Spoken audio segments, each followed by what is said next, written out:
Hey, what's up, everyone? It's Gamer Guide here, and yeah, I want to talk about Shadow the Hedgehog, or as I put in the thumbnail, Shadow the Clown Hog.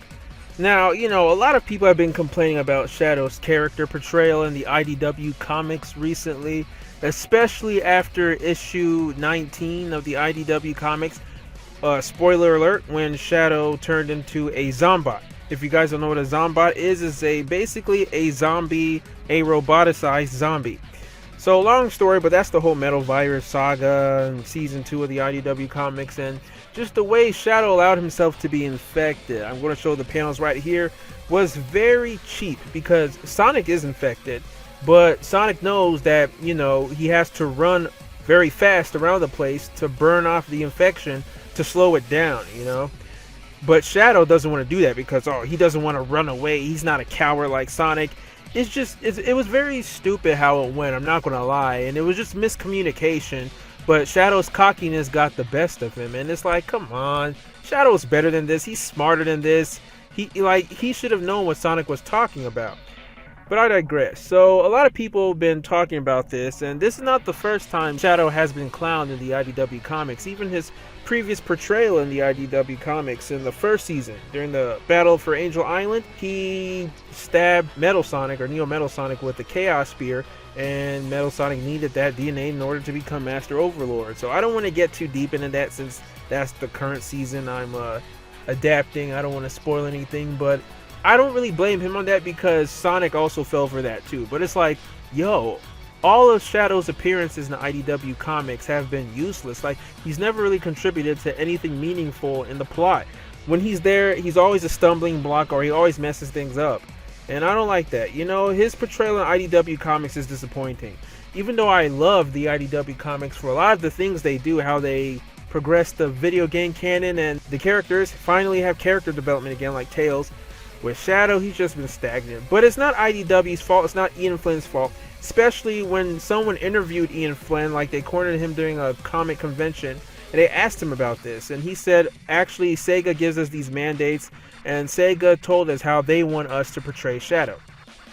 And as you guys know, Sega actually has more of a stronghold, more of creative control over the IDW comics than they had previously.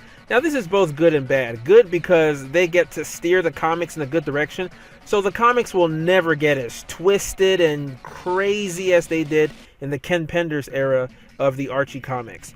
But at the same time, it's a double-edged sword because now characters that have been reduced to caricatures like Shadow, they can never have character development again because Sega doesn't want them to be like that. And also, that's also the reason why we haven't seen Supersonic yet, why they can't mention Infinite and shit like that. Shadow, he's been an edgelord Vegeta caricature knockoff since 2010, when his voice actor got changed for Sonic Free Riders, and since then he's just been like, I'm Shadow. Oh yeah, Sonic, you are weak.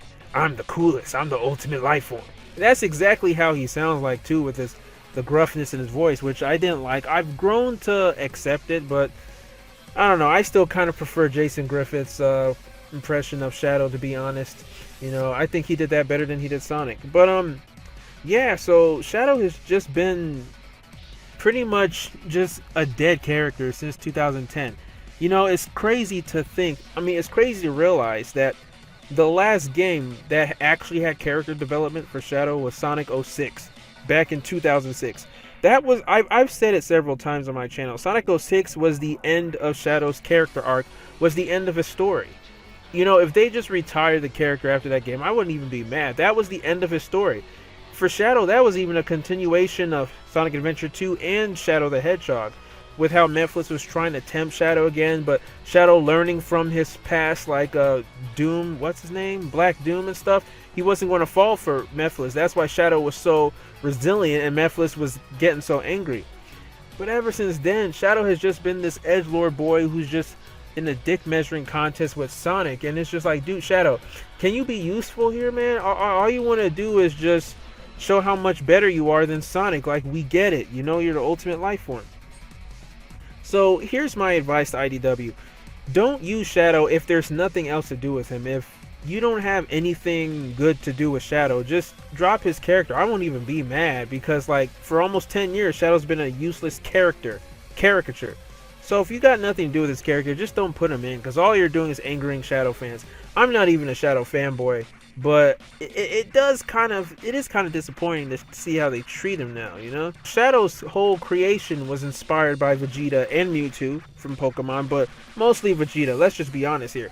But even Vegeta has character development too. I mean, he still has his rivalry with Goku. I mean, he's not best friends with Goku. I'm not expecting to see Shadow and Sonic be best buddies like Sonic is with Knuckles now. No.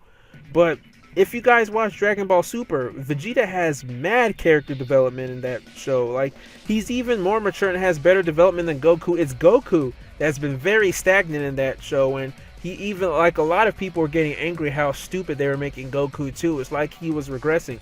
But Vegeta, like, he's a family man now. He you know, cares for his kids. Or when Bulo was born, you know, he actually, like, he still has pride. He's still arrogant, but it's in the right way. It's for his family, for his friends, for being a Saiyan.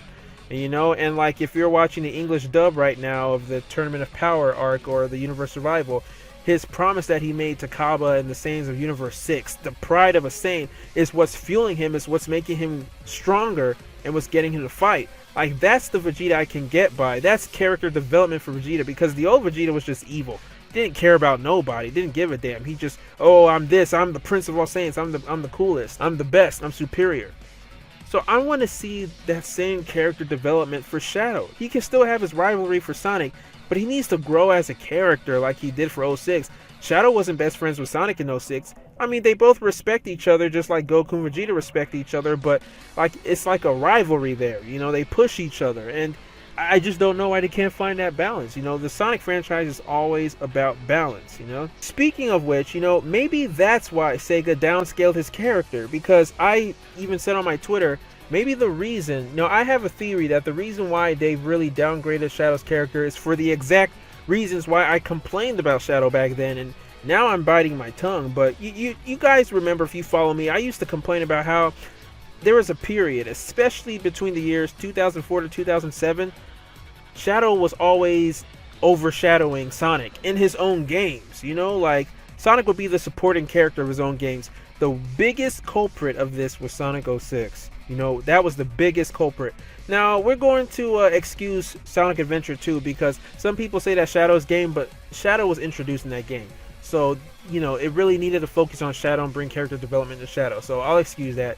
Now, some people can say this started in Sonic Heroes. Now, I don't really remember the story much in Sonic Heroes. It's kind of forgettable to me. All I know is that Neo Metal Sonic retaliates against his master, Dr. Eggman. Correct me if I'm wrong, but Team Dark's story had more cutscenes related to the plot in Neo Metal Sonic than Team Sonic's story did.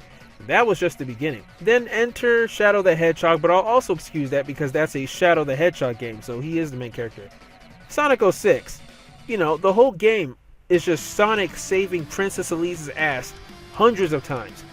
It's just, oh, I gotta save Elise from Eggman. Hey, Elise. And then, you know, he has no idea what's really going on. He doesn't know anything about Iblis, Iblis Trigger, or Mephiles. That's all Shadow. Shadow and Silver's story. Shadow's the one that's moving the plot. You know, with the whole Mephiles, how Mephiles is just pulling strings, toying with everyone. Like, Sonic doesn't even know who the person is that killed him. That'll tell you how much Sonic got cucked in his own game, how much he got backstabbed. He didn't even know who killed him, you know? So, yeah, like, so I hated Sonic's portrayal in 06. It was terrible. It's like, yo, when did Sonic become a worthless bodyguard who saves a princess hundreds of times? What is this, Mario? Just more pathetic? Shadow was the main character in that game. And then we even get the handheld game, Sonic Rivals 1 and 2. Now, if you play Sonic Story, Sonic and Tails Story, it's basically, you know, Sonic going after Eggman. Typical classic Sonic story. Sonic is trying to stop Eggman from taking over the world and stuff. I mean, it seems harmless, right? But then when you play Shadow Story, there's actually more to the story. That's actually not Dr. Eggman. It's Dr. Eggman Nega from a different dimension, I think, or I think he's from another future. Yeah, he's from the future in Sonic Rivals. So it's Dr. Eggman Nega disguised as Dr. Eggman. And then you play Shadow and Silver Story and you get more details to the plot. Now, I'm not saying that Sonic should always have the main attention of all the stories and all the other characters should be background, but give some respect to Sonic, you know? That was my problem back then. Like, Sonic would just be oblivious. to what's going on. You actually have to play Shadow's story in order to understand the plot. You know, that didn't seem right. They did the same thing with Sonic Rivals 1 and 2. So that was definitely a problem back then, how Shadow was like the main character and Sonic was just the dopey Hedgehog who always thinks, oh, this is Eggman, I gotta stop Eggman. So he was getting outshined in his own games. But it started in the late 2000s. Basically at the turn of the decade is when Sega just did a huge overhaul shift of managing Sonic. From, you know, the whole Archie and Ken Penders thing, rebooting Archie, to the games, there was a huge shift. They completely cut down on the supporting characters, on the extra characters, and just focused on Sonic and Tails and sometimes Knuckles and Amy. So Sonic was the one moving the plot now and everything, you know, from Sonic Unleashed and onwards. So after that, when Shadow came back in Sonic Free Riders in 2010, he became a caricature. He became a shell of himself. So that is what happened. I think Sega took some criticism, but you know how Sega is. They always take criticism the wrong way. They took criticism that, oh, you guys are focusing too much on other characters and less on Sonic. Now, okay, let's cut down on all the characters and make them a caricature and just put the spotlight back on Sonic. It's like, no, that's not what I meant. And it's funny because when Sonic Boom was big back then, all the characters, including Sonic, were caricatures. You know, Sonic was like the cocky person, Tails was the nerd, Knuckles was the meathead gym freak. You know, Amy was the one that was tweaked and changed a bit. She was more of a feminist. Shadow was the edgelord and all that. So, but it's funny how that actually seeped in through all the other franchises of Sonic. Yeah, that's a problem. They really need to fix that. Now, I know some of you are also wondering, how am I going to remedy this in Sonic Rebound? I promise, to all of you Shadow fanboys and fangirls, I will do Shadow justice in Sonic Rebound. Like, I'm not going to change major things, like Shadow is still going to end up being a Zombot in the future for the Metal Virus Saga, if I ever get to that part of the story, but like, I'm going to give Shadow more character. I'm not going to make him an edgelord. I'm going to redeem him. Like I said, we're going to see Super Sonic, Super Shadow, and Super Knuckles. Like, yeah, I'm going to show that. I gotta find where to put them so it doesn't contradict the story. I'm going to put some respect on his name, you know, because it's sad how they're treating your boy, you know. But hey, what do you guys think? Sound off in the comments below. Do you like the way Shadow's being portrayed in the games and in the comics now, or do you hate it? You want Sega and IDW to go back to the way Shadow was portrayed? Let me know down in the comments below. Also, be sure to smash the like button, comment, subscribe, all that good stuff. Stay tuned for my next video. But yeah, it's time to make Shadow great again. Alright guys, take care, and until next time, swag out.